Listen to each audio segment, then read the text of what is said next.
Chayol gi oiba Rashi Phal da ngasi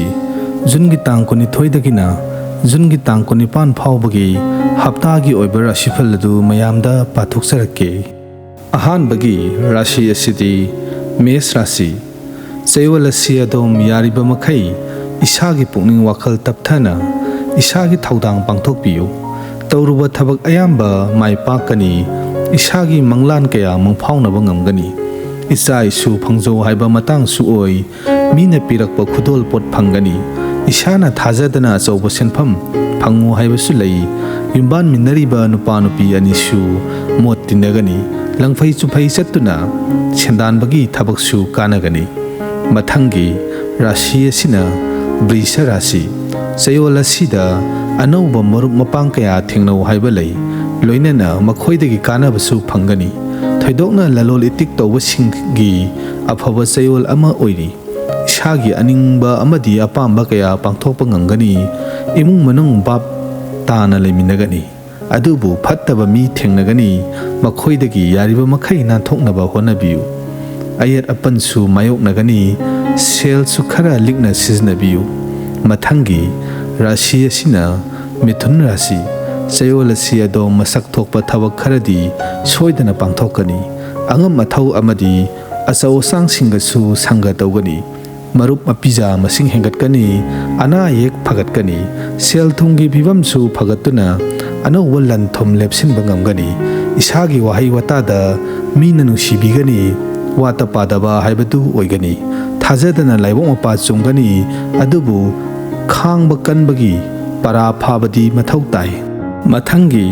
Rashi asina Karkat Rashi Chayol asida mina dombu ijat tawbigani ikai khumnaba hengatkani haksang su phaгаtkani daw yengbigi thabakta laibok mapa chumbagi phal lei isana honaruba thabak ayamba mai pakani lalolitik hena sakhatkani khanghaudana laibok mapa chumbagi nungaiba phangu haibasu lei anauba gari amadi anauba yungkai sabagi phalpi isana tawriba thabak aduda hanadagi hena thak wangkhatkani mathangi Rashi asina Singh Rashi Chayol asi karbar gi Chayol ni isaga sanani khanba karbar ama hekta hobiro mai pakpagi chang wangna lei karbar na taba topa thabak ama tawrabasu adumak aphaba phalpi yumbalaba singna yungi sakhot thaurangi thabak mapung phana tawgani macha masu singasu aphaba mari linagani mi ataina su adombu hena sakhang mai khangani haksangi oinadi asok apan khara mayok nagadori mathangi Rashi asina Kaina Rashi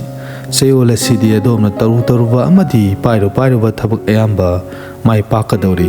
pukning wakhal nungaigani isa isu phangu haibasu lei yumda phaba thorong pangthokadori gyan lausing hena sakhotkani hiram kayada mangjin thaba ngamgani yaifa mangol pi isagi senthok lambi su hengatkani yumbal kaibangi thak hena phagatkani lanthom jangakadaba Chayol amasu oi mathangi Rashi asina Tula Rashi Chayol asi adom thajadana laibak phagani isagi mingsat phangani sel su phangani nusinari banupa nupi anigi nusi mari hena chitsingani isagi lanthum hengatkani isana thajarudaba wafam amadi isada hena kanaba lakani wangang sangang phajagani adongi wa mina hena taningani isagi itik igungi maramda mina saithanagani Ojaguru singi thaujaldagi su kanaba phangani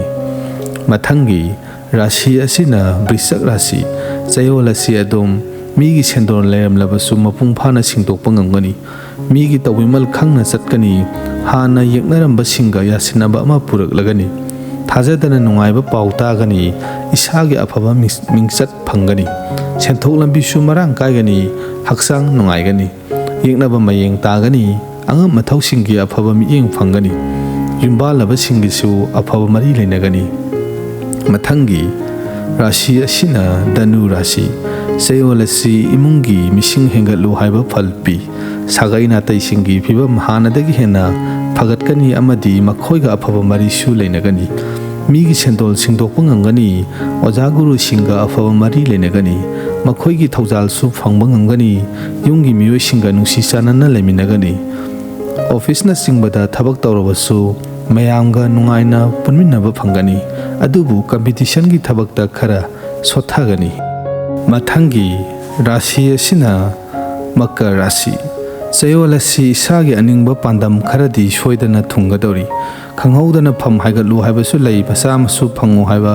ꯃꯇꯥꯡꯁꯨ ꯑꯣꯏꯔꯤ ꯃꯔꯤ ꯃꯇꯥ ꯑꯃꯗꯤ ꯁꯥꯒꯩ ꯅꯥꯇꯩꯁꯤꯡꯗꯒꯤ ꯀꯥꯟꯅꯕ ꯃꯇꯦꯡ ꯐꯪꯒꯅꯤ ꯏꯁꯥꯒꯤ ꯇꯤꯟꯅꯕ ꯁꯪꯒꯒꯤ ꯁꯄꯣꯔꯠꯁꯨ ꯐꯪꯒꯅꯤ ꯏꯁꯥꯒꯤ ꯁꯦꯟꯊꯣꯛ ꯍꯦꯟꯒꯠꯀꯅꯤ ꯑꯗꯨꯃꯛꯄꯨ ꯃꯍꯩ ꯃꯁꯤꯡꯒꯤ ꯂꯝꯗ ꯃꯥꯏ ꯄꯥꯛꯄꯒꯤ ꯐꯜ ꯈꯔ ꯋꯥꯇꯛꯄꯤ